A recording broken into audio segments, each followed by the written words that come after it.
Something that the John Wick films have really figured out is that simplicity can still be complex. What I mean is that John Wick, the thing that drives him in the first movie, his dog died, his car was stolen, he wants revenge. It's not that complex of a motive. Something bad happened, time to get vengeance. Sisu really adopts a lot of this mindset. It goes in as gold miner, gets gold stolen, let's get it back. The guy in here is literally called the Immortal, which, perfect name for him, but it fits in well with Nobody and the Boogeyman, because again, it is heavily inspired by John Wick. This is really shown in the action scenes. It's not as well choreographed as John Wick is, but it also doesn't have the budget, so the cuts and stuff are still stylistic, they're still fun to watch. The blood, the gore is over the top. The action scenes are a blast, but only if you go in with the right mindset. My dad went in wanting to watch a gritty, realistic war movie. He was kinda disappointed, especially with the ending. I went in thinking John Wick. I wasn't disappointed, I had a lot of fun.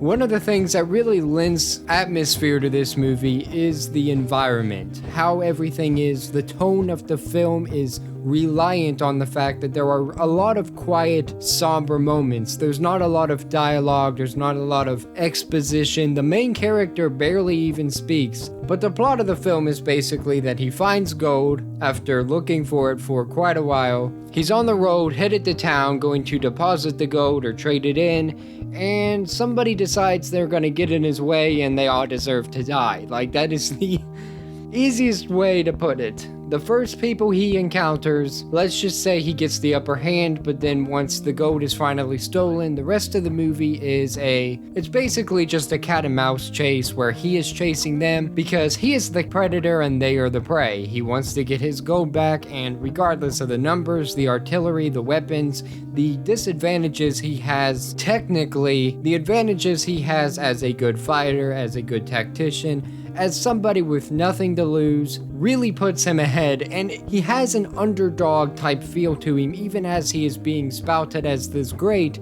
because we see him get wounded pretty bad. We see him get severely outnumbered, we see him get into situations where he actually seems nervous, where he doesn't seem like he has everything under control. And it keeps us engaged, it keeps the tension up while also having the over-the-top violence, the amazing amounts of gore, the really good kills, the ending which is balls to the wall. Even though their tone is different, some of it is more grounded, very solemn, very atmospheric, no speaking, no real excitement happening moments that really build the tension because you don't know what's going to happen next. You also have the explosions, the pick up your gold pan and block bullet scenes, the one you see in the trailer where he's literally charging an airplane with a pickaxe. And even though it seems like those two things would clash, they blend together really well. And I think that having a lower budget actually helped them in this regard.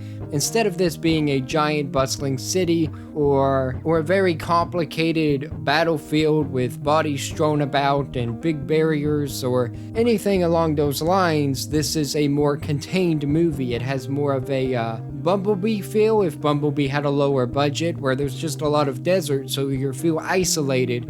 There's very few enemies, like there's a lot of enemies compared to the main character, so it's not complete Bumblebee feel, but it isn't the entire army. There's just this squadron of men, and once they die, they're not coming back, and you're not getting back up either. So it has more of a personal feel. But the most important thing to comment on is whether or not it's fun, and it's a dad blame blast. It is a lot of fun. You got knives going through people's heads, you've got a pickaxe being used as if it's freaking Fortnite, we've got a pan that is being used to bash people's heads in, block bullets.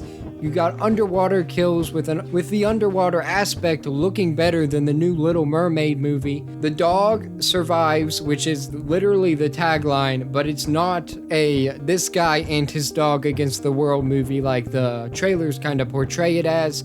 The dog actually has a minimal role within the movie and doesn't really contribute much to anything. It's just there. I went in thinking it was guy and dog against bad guys, and it's not. So I wanted to go ahead and point that out. But Even though that was a little disappointing, I am glad that the dog did survive by the end, just as they promised. I'm glad that the bad guys did not survive by the end, as you know, since the dog did. It's obvious, you know what you're getting into. I'm not really spoiling anything, because the reason you're going in to watch this movie is to see the kills, is to figure out what ultimately happens with whatever the MacGuffin is, whatever the reason for tracking these guys down is. The reason you're going into this is to see good kills, good gore, a low budget movie do big budget things, CGI that is not even that bad, like it's actually good CGI to cover up things that would be like real explosions that they couldn't necessarily afford. It has to be CG. But it is so hard to notice that I honestly can't tell you whether or not it truly is. There is a girl boss moment that every single movie has to have anymore, but it is actually implemented well. It feels earned. This isn't a woman that is better than everybody else or women that are better than everybody else. They actually go through a struggle. They go through some things that sucks really bad for them, and they grow, they get stronger, they gain will, and they have their moment to shine, and it actually feels rewarding. It feels like they actually went out of their way to earn that girl boss moment, as it is now called. And I'm glad to see it because it feels more like movies were before nowadays. You know what I mean? It feels more like a old school movie, like we mixed John Wick with anything Arnold Schwarzenegger has done. I don't know. It actually reminds me a lot of Don't Breathe 2 when it comes to regards of the age of our hero, even though Don't Breathe is a totally different ballgame we'll get into some other time, and the way that the action is choreographed. It is choreographed, like the way that the cuts are feel the same in Don't Breathe 2 as they do in Sisu, even though I think Sisu does it more stylistically. Anyway, just wanted to make that comparison because it popped in my head. It's not really important. But if you just want to watch a movie that doesn't really go out of its way to tell any sort of message, that just wants to be a good action movie, that just wants to be a fun ride, a good joy, something to just shut your brain off for a few minutes and experience, the bad guys are bad guys. They don't have anything trying to redeem them or make you think, oh, maybe they're good. No, they're freaking Nazis, bro. They're bad dudes. And the main bad guy is imposing. He's scary. The only one he thinks about is himself, and he's willing to sacrifice anything and anyone besides himself to get what he wants. We're back into the age where bad guys could just be bad guys, and I miss that. That is what we need more of. Dirtbags being dirtbags. So whenever people are getting killed off, it's not always their fault. Yes, Nazis are terrible people, but you see the fear on the faces of the guys that are under his command because they know they're screwed. Especially when they're put in situations that everybody and their mom knows they're not getting out of. You feel no sympathy for the bad guys, and it makes it so much easier to just watch them die, which keeps the fun factor alive.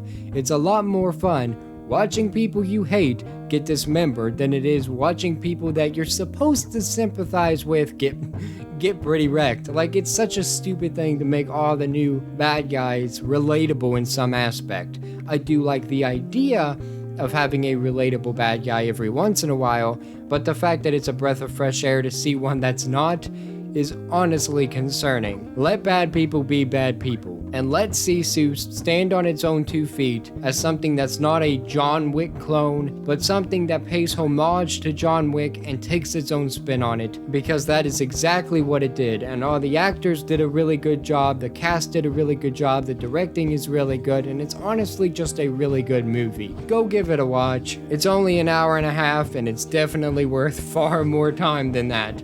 Plus, although the ending can feel a little just done, it made me laugh, so I'm gonna give him a lot of credit for that. For more news, reviews, and whatever we choose, stay tuned to Nerdsfeed. And have a great day, guys. Thank you for listening.